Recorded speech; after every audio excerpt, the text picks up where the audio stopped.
नमस्कार, आप देख रहे हैं जम्मू कश्मीर स्पेशल। मैं हूं आपके साथ पूजा ठाकुर। तो खबरों की शुरुआत करते हैं गांदरबल से, जहां वाइल्ड लाइफ डिपार्टमेंट और स्थानीय निवासियों ने मिलकर तेंदुए के बच्चे की जान बचाई है। बता दें कि गांदरबल के वूसर इलाके में वाइल्ड लाइफ डिपार्टमेंट और स्थानीय लोगों ने संयुक्त प्रयास से एक तेंदुए के बच्चे की जान बचाई है। आपको बता दें कि ये बचाव अभियान इस तरह से संचालित किया गया कि बच्चे को कोई भी नुकसान ना पहुंचे, जिससे उसकी सुरक्षा सुनिश्चित हो सके और उसे पुनर्वास का अवसर मिल सके। वाइल्ड लाइफ एक्सपर्ट की एक टीम ने इस बचाव अभियान को सावधानी पूर्वक अंजाम दिया। उनकी कड़ी मेहनत और समर्पण की बदौलत ये अभियान सफल रहा। इस घटना से ये साबित होता है कि गांदरबल के वाइल्ड लाइफ अधिकारी न केवल अपने कर्तव्यों के प्रति सजग है, बल्कि स्थानीय लोगों की भी भागीदारी भी वाइल्ड लाइफ संरक्षण में महत्वपूर्ण भूमिका निभाती है। स्थानीय निवासियों ने इस सफल बचाव अभियान पर राहत और खुशी जताई है, क्योंकि इससे न केवल वाइल्ड लाइफ की सुरक्षा सुनिश्चित हुई है, बल्कि इंसानों के लिए भी एक सुरक्षित वातावरण बना है। अजमल में गार्डन सूखा, जल संकट गहराया। बढ़ता तापमान, घटती बारिश और भूजल स्तर में गिरावट बनी है कारण। बता दें कि पहली बार ऐतिहासिक मुगल गार्डन अजमल जल संकट का सामना कर रहा है। एक स्थानीय निवासी ने कहा कि हमने कभी भी ये नहीं सोचा था कि ये गार्डन सूख जाएगा। पीने का पानी भी खत्म हो रहा है और लोग अब टैंकरों पर निर्भर है। विशेषज्ञों के अनुसार जलवायु परिवर्तन, कम बर्फबारी और बारिश में गिरावट इसकी मुख्य वजहें हैं। भूगोल विशेषज्ञ डॉक्टर मसनून ए बेग ने कहा कि कश्मीर में बदलते मौसम ने प्राकृतिक जल स्रोतों को प्रभावित किया है, जिससे ये संकट खड़ा हुआ है। जल शक्ति विभाग के गोहर अहमद के अनुसार ये जल स्रोत 15 से अधिक गांवों को पानी देता था, लेकिन अब 80% इलाका प्रभावित है। उन्होंने कहा कि हम टैंकरों के जरिए जल आपूर्ति कर रहे हैं। स्थानीय लोग जल संरक्षण के लिए कदम उठाने की अपील कर रहे हैं। अगर समय रहते उपाय नहीं किए गए तो ये ऐतिहासिक धरोहर हमेशा के लिए खो सकती है। मेरा नाम है जावेद अहमद खान, बाज रोज़ इस्लामाबाद। बुझ वस योर अजमल आय अस बूज गरी तति दुखे तत नाग तान हुकमित। अल्लाह ताला सुंद कहर नजिल सपदन अगर न खलक फटाफट होशस मज इन, खुदा सबस पन्ने जार पार करन। यथ न खबर के डेशन तुम वो न अदब न कह चीज तुम वो मुकरर कोत यपर अल्लाह ताला फरमान यथ आबस करू कदर, यह नूर, मगर अत कदर कर कह। लिहाजा कर तमाम बायन मोदिमान इल्तिमास कर तमीन सही वत पे पन्नस रबस कर जार पार। जै रब यम खुद बतर तम हाव कैसा क्या यह रब सुंद तरफ सह रब सं नाराजगी सोद लबन। बाज बुर कामन मज मुब्तला लकट बच्चे गमित।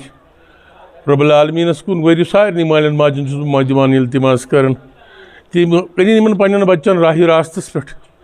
बुजुर्गन तह रिक्वेस्ट कर सन बुजुर्ग यह पिरवाड़ ये पिरवाड़ न यह जिंदगी मज जवाल, मगर यह सान अमालों सन अमाल वनकस सठा कर तोब, मगर ब्रेड तोब इस्तेगफार कर अकिस रब्बस शुबस जार पार कुन रबा यम खुद मत हाव तस मुश्किलात।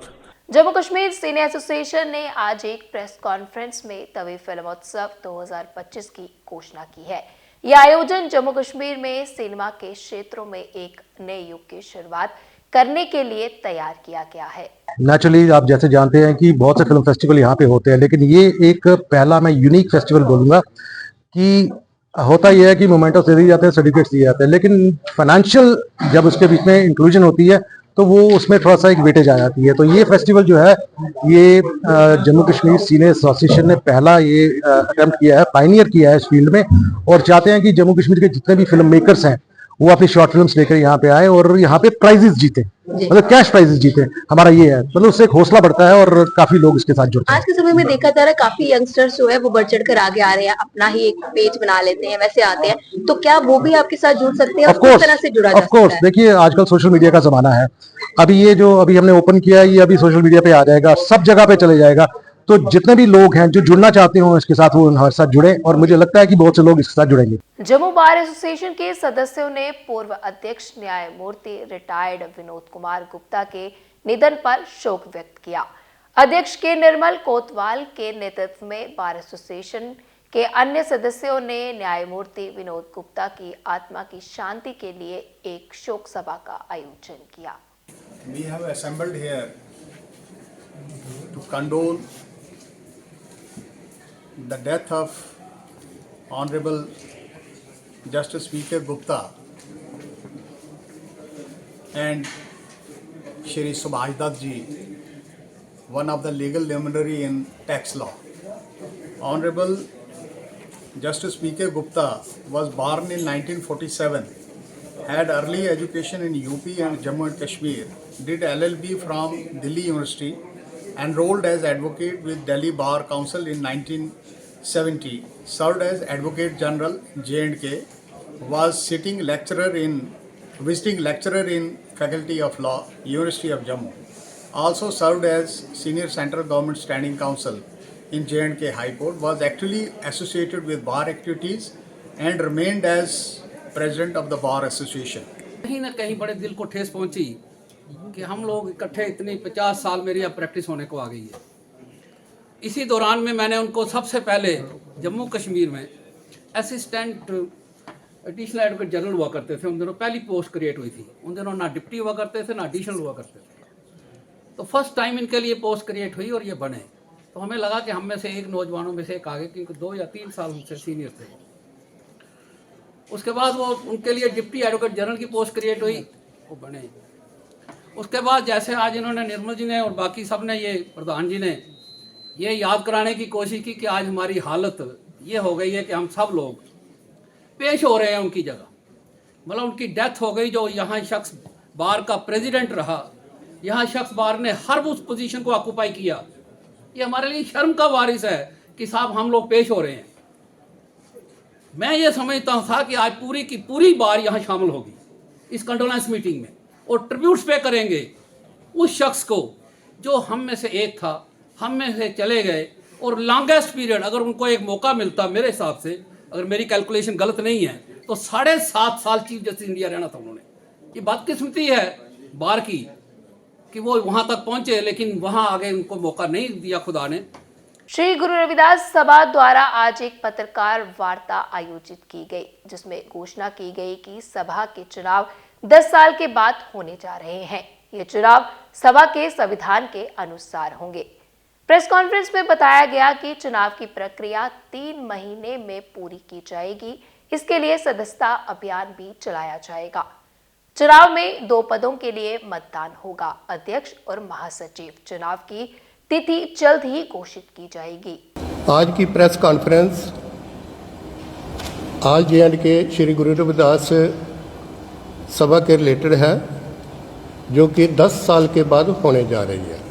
2015 में ये इलेक्शन हुई थी और अब ये 2025 में होने जा रही है। और ये जो इलेक्शन है ये सभा के कॉन्स्टिट्यूशन के हिसाब से होगी।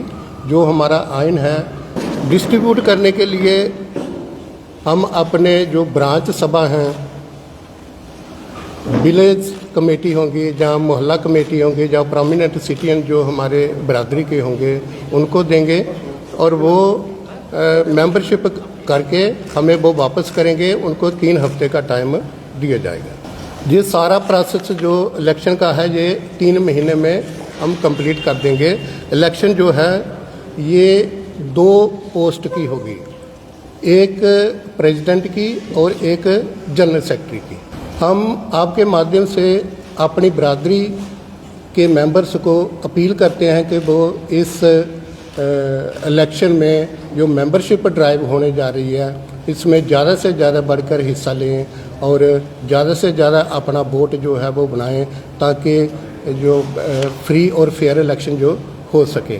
Strike out drugs cricket tournament का आयोजन सिख समुदाय की एक नई पहल के तहत सिख कोऑर्डिनेशन कमेटी और हरि सिंह नलवा क्रिकेट क्लब जम्मू ने strike out drugs cricket for a brighter future के नाम से एक क्रिकेट टूर्नामेंट का आयोजन किया है।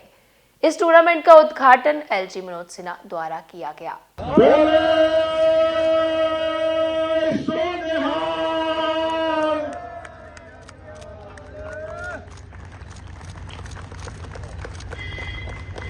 कम्युनिटी के युवाओं के होलिस्टिक वेलबींग तथा उनके एम्पावरमेंट की कड़ी में आज एक नया अध्याय सिख क्रिकेट प्रीमियर लीग द्वारा एक जोड़ा जा रहा है। गुरु नानक देव जी ने कहा था कि मन करतार मही और कर है किरत माए, हमारा मन ईश्वर की भक्ति में हो तथा हाथ कर्तव्यों की पूर्ति में लगा रहे। कर्तव्यों के प्रति भाव और उसमें निहित आदर्शों पर चलकर सिख कोऑर्डिनेशन कमेटी के सभी पदाधिकारी, उनके साथी निरंतर सिख कम्युनिटी के वेलफेयर और उसके एम्पावरमेंट में जुटे हुए हैं। मुझे विश्वास है कि इस तरह के इनोवेटिव कार्यक्रमों के माध्यम से आज जम्मू कश्मीर सिख कोऑर्डिनेशन कमेटी के मेरे साथी युवाओं में राष्ट्र और समाज के प्रति जिम्मेदारी की भावना को विकसित करने में कामयाब हो सकेंगे तथा सिख कम्युनिटी की समृद्ध विरासत को संरक्षित करने में भी महत्वपूर्ण भूमिका निभा सकेंगे। मेरा विश्वास है कि आप सभी के विकास और एम्पावरमेंट के लक्ष्य सार्वजनिक निजी भागीदारी के माध्यम से और मजबूत किए जा सकते हैं। यह साझेदारी हमें केवल स्पोर्ट्स तक नहीं बल्कि स्किल, एंटरप्रेन्योरशिप से संबंधित जो काम जम्मू कश्मीर में हो रहा है उस व्यापक नेटवर्क के साथ भी समाज को जोड़ने की जरूरत है। अनेक इस तरह के कार्यक्रम यहाँ चल रहे हैं। मैं आप सबसे अनुरोध करूंगा कि अधिक से अधिक युवा, मिशन युवा करके एक योजना जम्मू कश्मीर प्रशासन ने 6 महीने पहले शुरू की।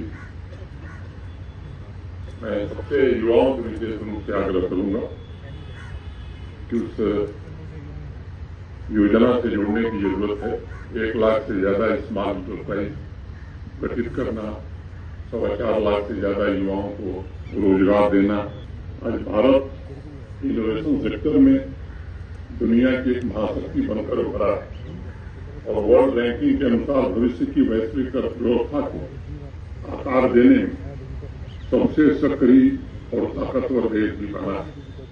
आज हमारे पास दुनिया का तीसरा बड़ा स्टार्टअप इकोसिस्टम है और परसों यूनिकॉर्न की संख्या भी हमारे देश की 111 हो गई।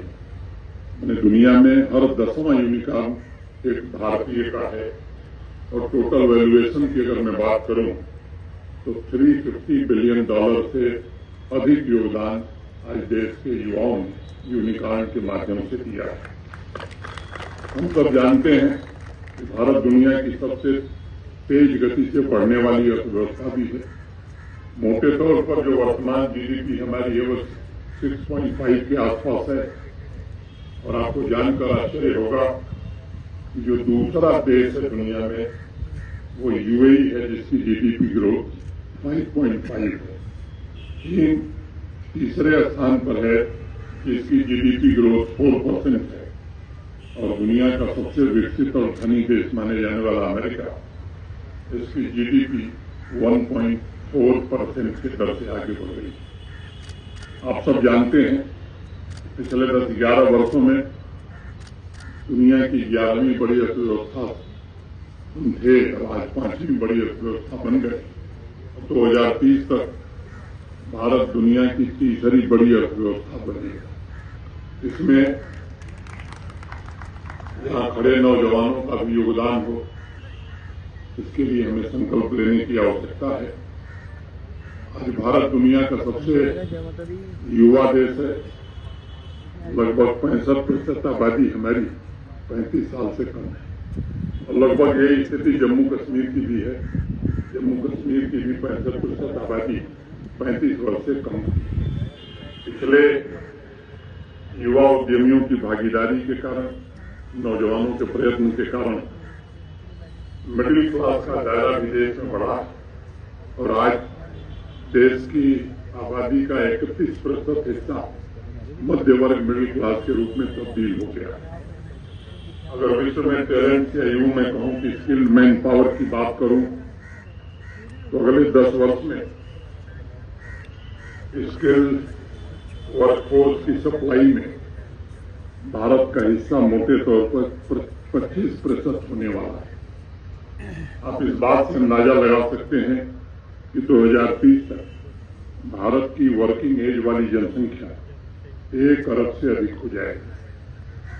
अगर मैं मोबाइल फोन यूजर्स की बात करूं तो सबसे बड़ा बेस आज हमारे देश में इंटरनेट से कुल जुड़ी हुई आबादी 627 मिलियन हो गई है। और अगर मैं इसको दूसरे शब्दों में कहूं तो जितने लोग इंटरनेट से हमारे देश में जुड़े हैं वो लगभग अमेरिका की आबादी से दोगुने से भी ज्यादा। डिजिटल भुगतान में भारत आज विश्व में नंबर 1 पर है। दुनिया भर में सभी डिजिटल लेन देन का लगभग 46% ट्रांजैक्शन आज भारत में हो रहा है। जम्मू कश्मीर भी देश के बाकी राज्यों की तुलना में डिजिटल लेन देन में काफी आगे। भारत पूरे विश्व में इंटरनेट डेटा का सबसे बड़ा उपभोक्ता बन गया। हर महीने प्रति व्यक्ति लगभग 20 GB डेटा भारतीय कंज्यूम कर रहे हैं और जम्मू कश्मीर में यह प्रतिशत 22% से भी ज्यादा है। 2028 तक जो अनुमान है कि हर भारतीय मोटे तौर पर 62 GB डेटा का प्रयोग करेगा। आज दुनिया की सबसे जो बड़ी से बड़ी कंपनियां हैं वो भारत में निवेश कर रही हैं। 1500 से अधिक बहुराष्ट्रीय कंपनियों ने अपने वैश्विक क्षमता केंद्र पिछले 5 वर्षों में भारत में स्थापित किए। ये बदलाव जो देश में हो रहा उस बदलाव के साथ जम्मू कश्मीर भी कदम से कदम मिला करके चले। इसके लिए आवश्यक है कि हमें भी सही रास्ते पर चलना होगा और ये रास्ता निश्चित रूप से प्रगति की ओर में ले जाएगा, अमन और शांति की ओर ले जाएगा। मैं बार बार एक बात कहता हूं कि शांति के बिना विकास संभव नहीं। जहां शांति नहीं रहेगी वहां विकास नहीं होगा। केवल प्रशासन और पुलिस का ये काम नहीं है, समाज के जिम्मेदार लोगों का भी ये काम है कि शांति स्थापित में समाज भी सहयोग करे। फिर से एक बार मैं सिख कोऑर्डिनेशन कमेटी को धन्यवाद देते हुए इस टूर्नामेंट के लिए शुभकामनाएं देते हुए अपनी बात मैं यहीं पूरी करता हूं। धन्यवाद। जय हिंद। जम्मू में सरस आजीविका मेला का 3रा संस्करण होने जा रहा है शुरू। Jammu and Kashmir rural livelihood mission 20 फरवरी से 1 मार्च तक जम्मू के कला केंद्र में सरस आजीविका मेले का 3रा संस्करण आयोजित करने जा रहा है, जिसकी जानकारी आज एक पत्रकार वार्ता के माध्यम से दी गई। हम लोगों ने एक सरस नाम का इवेंट ऑर्गेनाइज किया है। हम इसको 20 फरवरी से 1 मार्च तक ऑर्गेनाइज करेंगे। बेसिकली पर्पस इस इवेंट को ऑर्गेनाइज करने का ये है कि हमारी जो सेल्फ हेल्प ग्रुप के साथ जुड़ी हुई औरतें जो प्रोडक्ट्स बनाती हैं वो उनका हम डिस्प्ले करें। It will be a display cum sale counter और कोई भी आके वहां पर ये कला केंद्र में 20 फरवरी से 1 मार्च तक ऑर्गेनाइज किया जा रहा है। सो इसमें मैं चाहती हूं कि ज्यादा जम्मुआइट्स और बाकी की जगह से भी लोग आएं और इसमें शमूलियत करके इन औरतों का उत्साह बढ़ाएं। जैसा मैंने बताया ये कला केंद्र में 20 फरवरी से 1 मार्च तक रहेगी और इसकी टाइमिंग सुबह 10 से लेके शाम 8 बजे तक ये रहेगा और कला केंद्र हमारा जम्मू में जो प्लेस है वहीं पे ये organise. Civil society Sopore Jhelum नदी के तट पर शुरू करेगी विशाल सफाई अभियान। सिविल सोसाइटी सोपोर ने झेलम नदी के किनारे एक बड़ा स्वच्छता अभियान शुरू करने की घोषणा की है। यह अभियान सोपोर के नागरिकों को स्वच्छता के महत्व के बारे में जागरूक करने और झेलम नदी के किनारे क्षेत्र को स्वच्छ बनाने के लिए शुरू किया जा रहा है। हम इस वक्त जो है झेलम के किनारे बैठे हैं और आप देखेंगे जब हम हिस्टोरिकल कॉन्टेक्स्ट में बात करते हैं तो सोपोर का जो आगाज हुआ वो इन्हीं जो ये बैंक्स ऑफ रिवर है, चाहे उस पार हो इस पार हो, यहीं से शुरुआत हुई सोपोर की। और इस वक्त आप अलमिया देखिए, आप अपना कैमरा यहाँ से जो है आप यहाँ पे इसको फोकस कीजिए कि झेलम की हालत जो है वो बहुत ही बुरी है। यहाँ पर जो है गंदगी के ढेर हम देख रहे हैं।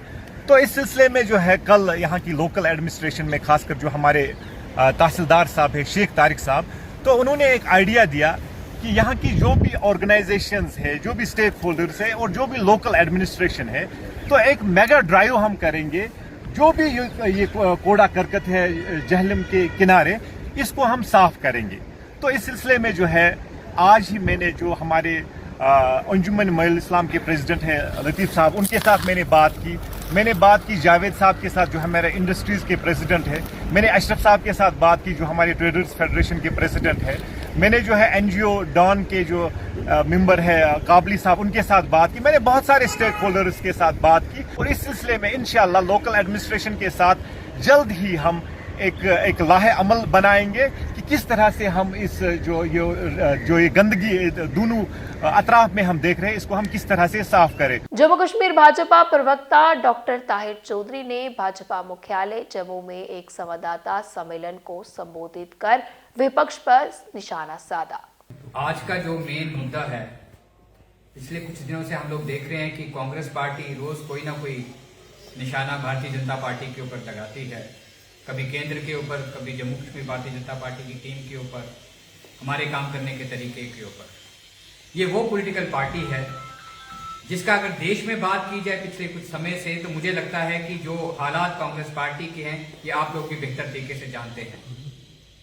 हर बार जहां जहां पे भी इन्होंने इलेक्शन लड़ी, वहां पे इनके क्या हालात रहे, एक बार जीरो नहीं, दो बार जीरो नहीं, बार बार इनको जीरो का सामना करना पड़ा। अगर जम्मू कश्मीर की बात की जाए, जिस पॉलिटिकल पार्टी के कंधे पे ये हाथ रख के चल रहे थे, वो पॉलिटिकल पार्टी बार बार इनका हाथ अपने कंधे से हटाती है, फिर ये बार बार उनके घर पे जाते हैं। और अगर इनके वोट शेयर की जम्मू की कश्मीर की बात की जाए, अगर मुझे लगता है कि NC के वोट इनके अकाउंट से हटा दिए जाए तो कांग्रेस कहां स्टैंड करती है, कांग्रेस अच्छी तरह समझती है। तो आज के जम्मू कश्मीर स्पेशल बुलेटिन में इतना ही, फिर मिलेंगे इसी समय। मुझे दीजिए इजाजत, नमस्कार।